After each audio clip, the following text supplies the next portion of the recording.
Good morning or good evening, depending upon whichever country you are in. Today, we are going to start on a new way of seeing the Dhamma.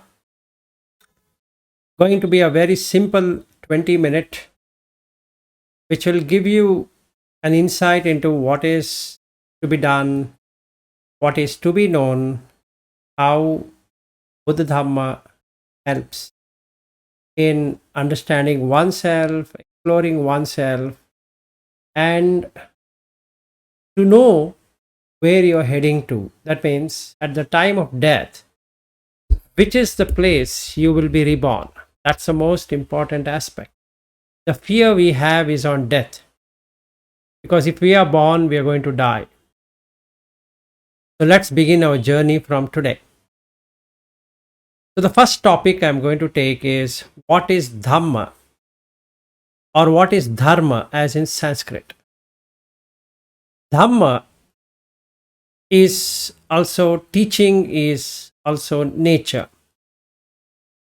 Dharma in Sanskrit, if you were to take, it is from a root word dharaya, to hold. Dhare iti, dharaya iti dharma. That means whatever is held is dharma.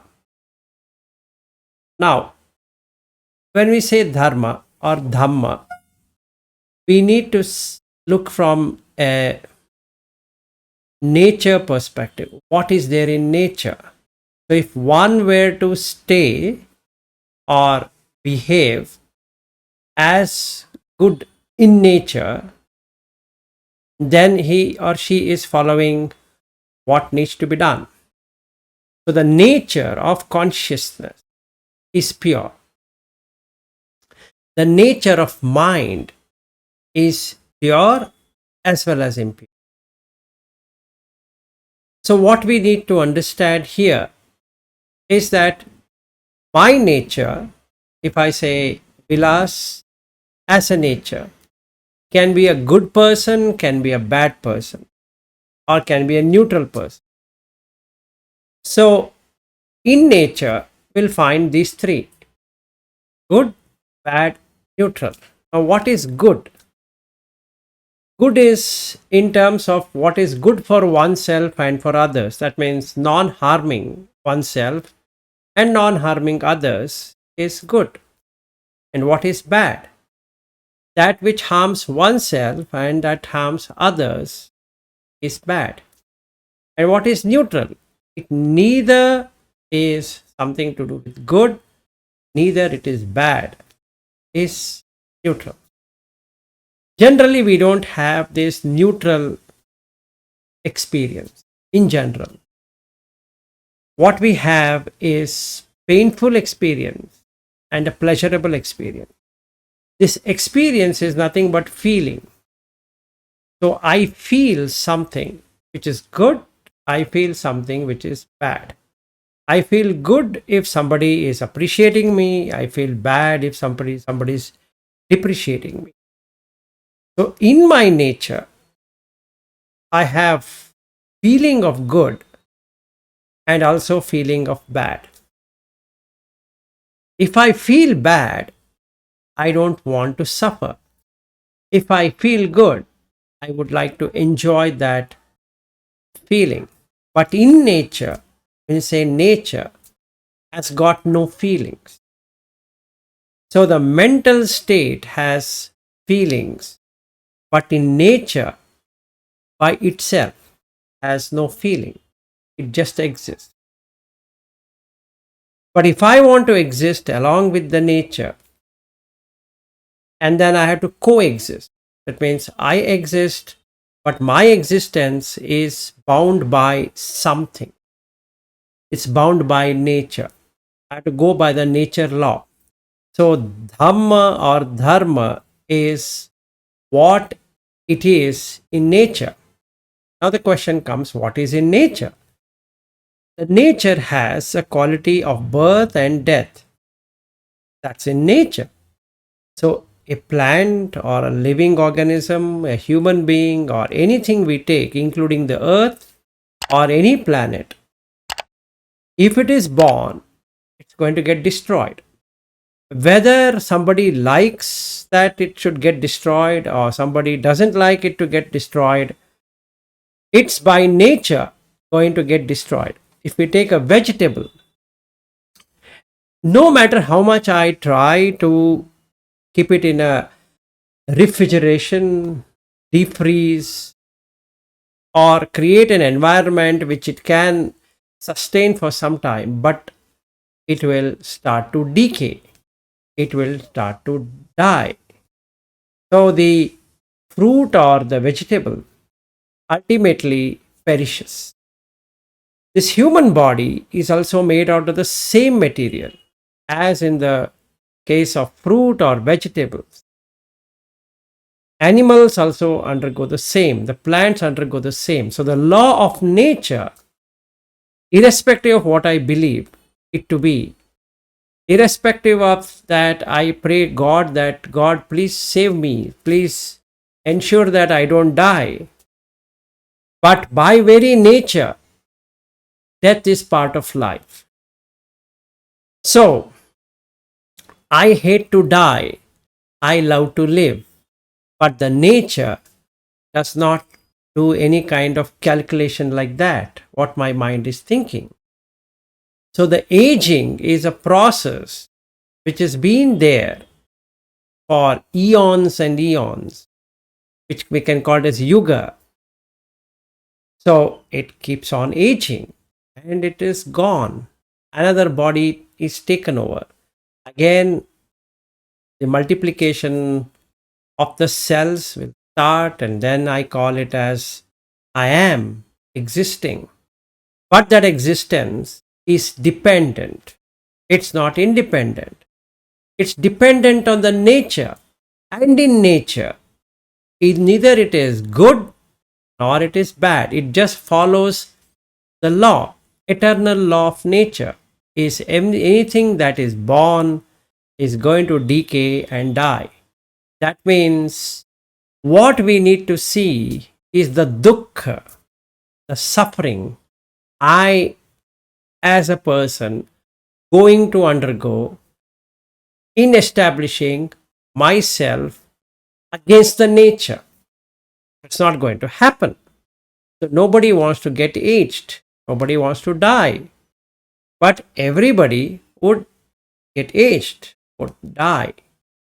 So what a human being could do is to connect past, the future with the present and give it as though it is eternal.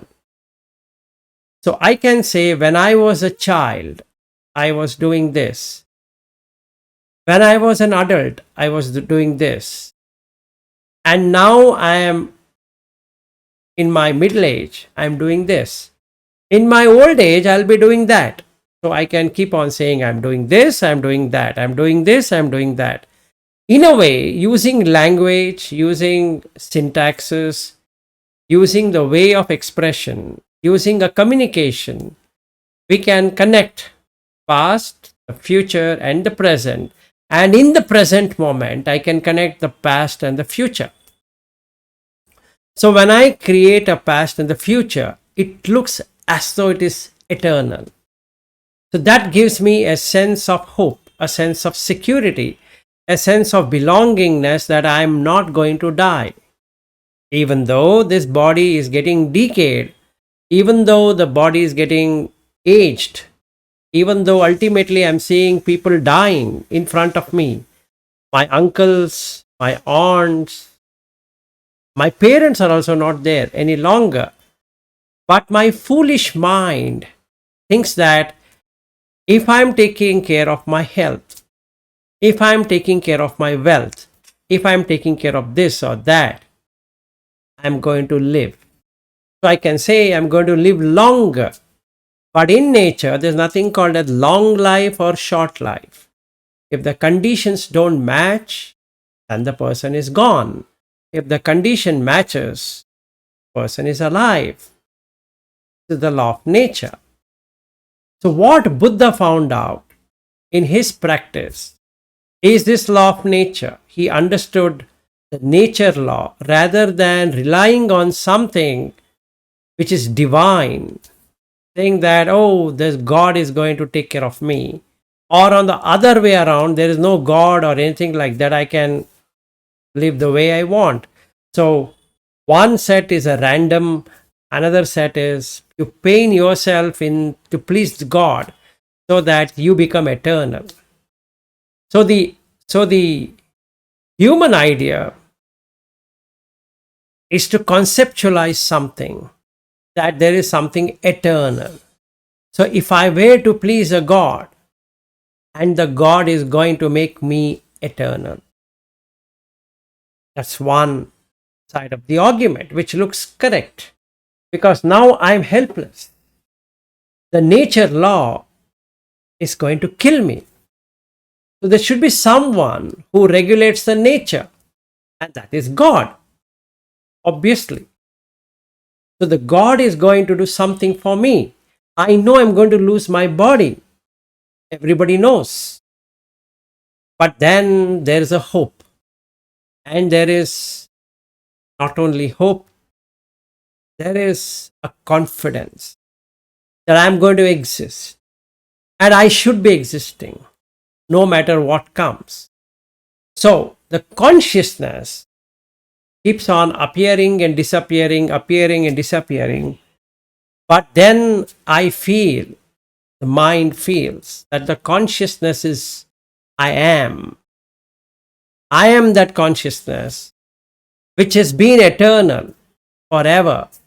So if there is a way I can merge myself, that is this small self, with the larger self, which I call it as God, and then there is no rebirth because I have merged myself with that eternal thing.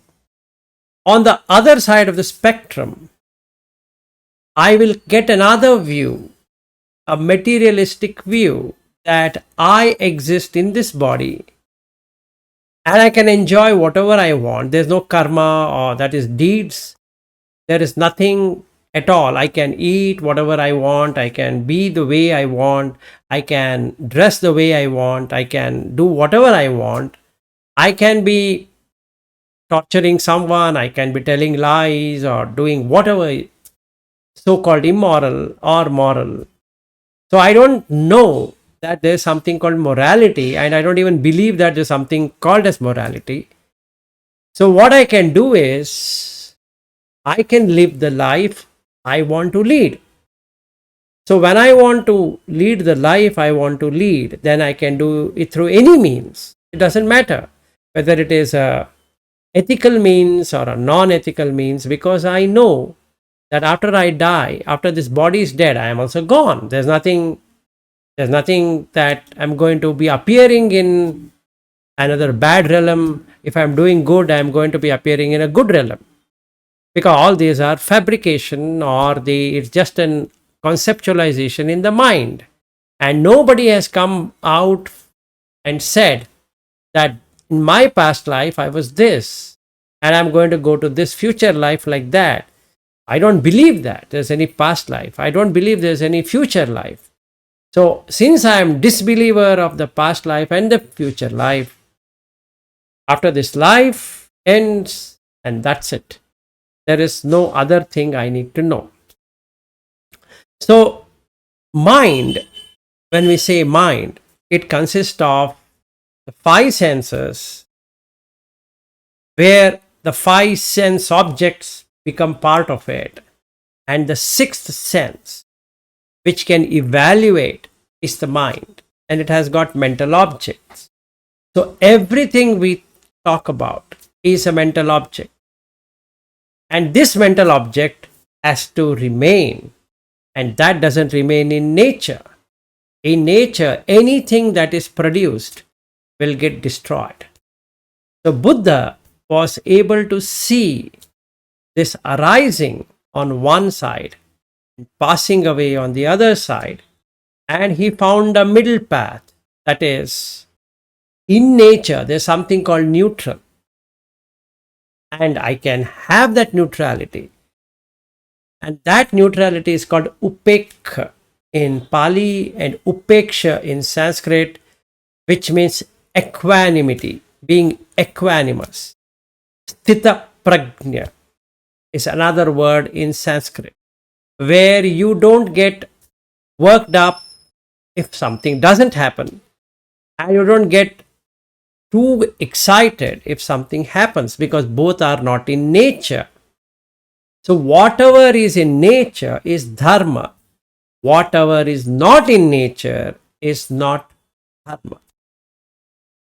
In the next uh,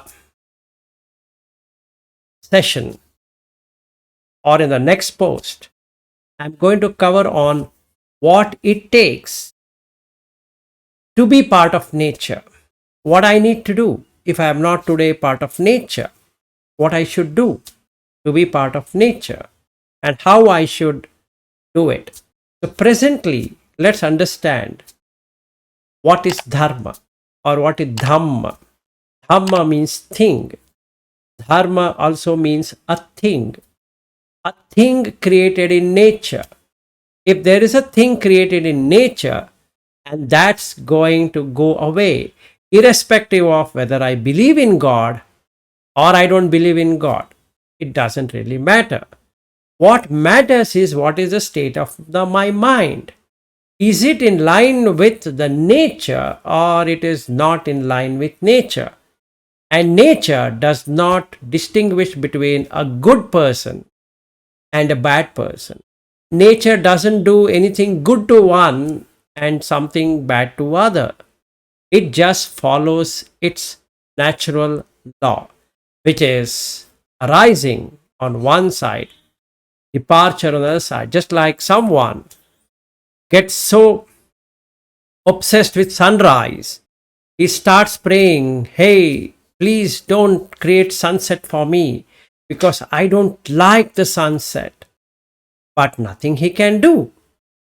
With every passing moment, the sun rise goes to midday, then early evening, and the late evening, and then the sunset. So Udaya is arising, Atanga or Asta is sunset. Arise, go away. Or sunrise, sunset. So rising and setting is part of nature. So what we learned today is what is law of nature. The law of nature is only this. In fact, even in science, we can see law of thermodynamics. So there is a concept of entropy and enthalpy. Entropy is a nature of thing, that anything that is hot will tend to get cold. So even though I heat water, tea, coffee, or whatever it is, food, it ultimately becomes cold. In the same way, this body is, as long as consciousness is remaining in the body, it will remain hot or warm. As soon as the consciousness departs, it becomes cold. So enthalpy is adding external energy to keep the atom in a particular state. That's exactly what is happening here in this body, in this very body. As long as consciousness remains, it seems to be in ordered fashion. As soon as the consciousness departs, it becomes unordered. Unordered means it turns cold. So orderly nature is not in real nature. It is made up. So if it is like sunrise, it's going to have a sunset. With that, let me end for today, and we'll meet again sooner, maybe tomorrow, on what is it to be in Dhamma, to understand the law of nature, what I should do. Thank you so much for watching.